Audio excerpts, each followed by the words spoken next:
What's up mga ka-hobby? Welcome! Kung isa ka sa mga pasok na pasok sa mundo ng RC crawling, pero aminin natin medyo nalilito ka kung anong unit ba talaga ang bibilin mo, para sa itong usapan natin.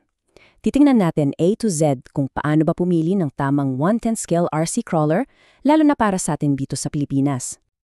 Ito yung classic na tanong, di ba? Ang dami kasing pagpipilian. Iba't ibang brands, iba't ibang presyo, tapos ang dami pang features. Naku, nakakalula talaga sa simula. Pero, relax lang. Huwag mag-alala kasi sasamahan ko kayo step by step para mahanap nyo yung perfectong rig para sa inyo.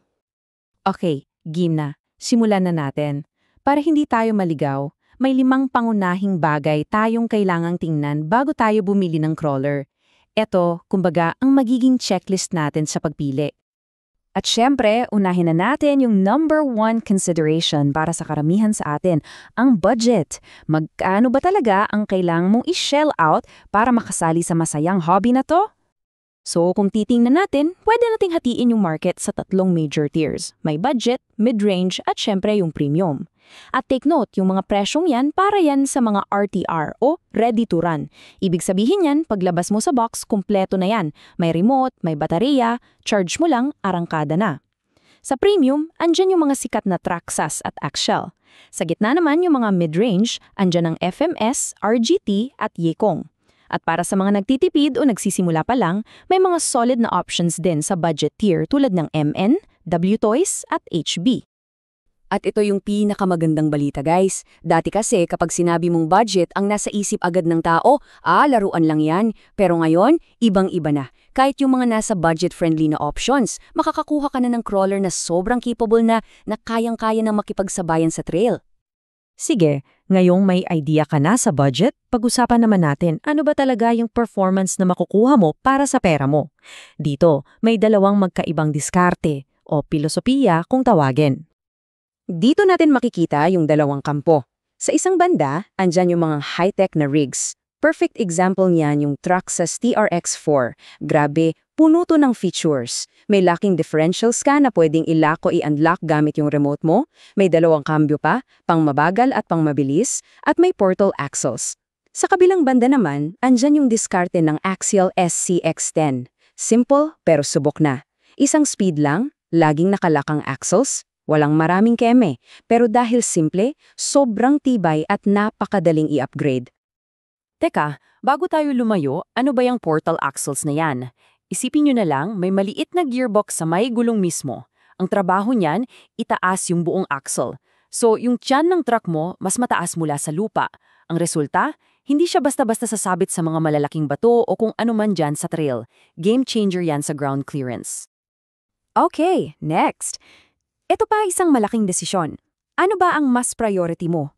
Yung isang crawler na super realistic ang itsura, parang totoong sasakyan talaga?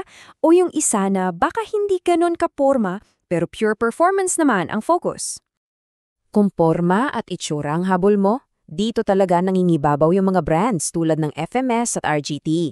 Sila kasi madalas gumagamit ng hard body, yung matigas na plastic, hindi yung malambot na Lexan. Tapos grabe sa detalye, may kumpletong interior, gumaganang ilaw, minsan may wipers pa. Ang ganda nilang tingnan, parang late na version ng totoong sasakyan. Ang kapalit lang, dahil hard body, mas mabigat yan na pwedeng makaapekto ng konti sa pure crawling performance. At ngayon, punta na tayo sa factor na para sa akin ang pinaka-critical sa lahat, lalo na para sa ating mga hobbyist dito sa Pilipinas. Gaano ba kadali o kahirap humanap ng piyesa para sa unit mo? Ito yung reality check natin guys. Kitang-kita dito sa chart. Para sa mga premium brands tulad ng Traxxas at Axial, malawak ang suporta. Halos lahat ng hobby shop may piyesa niyan. Sa FMS at RGT naman, palaki na ng palaki yung suporta, lalo na online. Ngayon, para sa mga budget brands tulad ng MN at WToys, kailangan mong maging resourceful. Halos lahat ng piyesa niyan makikita mo sa Shopee at Lazada. Mahalagang isipin to bago ka bumili. At ito, pakitandaan nyo to, parte ng hobby ang masiraan, hindi yan maiiwasan. At kung ngayong nabili mong unit ay wala kang mahanapan na piyesa dito sa Pilipinas, anong mangyayari? Magiging mamahaling display na lang yan sa estante mo. Sayang, di ba? Kaya unahin talaga ang part support. So, ayan na. Napag-usapan na natin lahat ng factors. Ngayon, pagsama-samahin na natin yan para makagawa ka na ng isang sigurado at matalinong desisyon. Para simplehan ang lahat, sundin mo lang tong 3 hakbang. Una, magkano budget mo? Budget, mid-range o premium? Lock mo na yan. Pangalawa, anong trip mo? Purong akyatan ba o mas gusto mo yung makatotohanang itsura?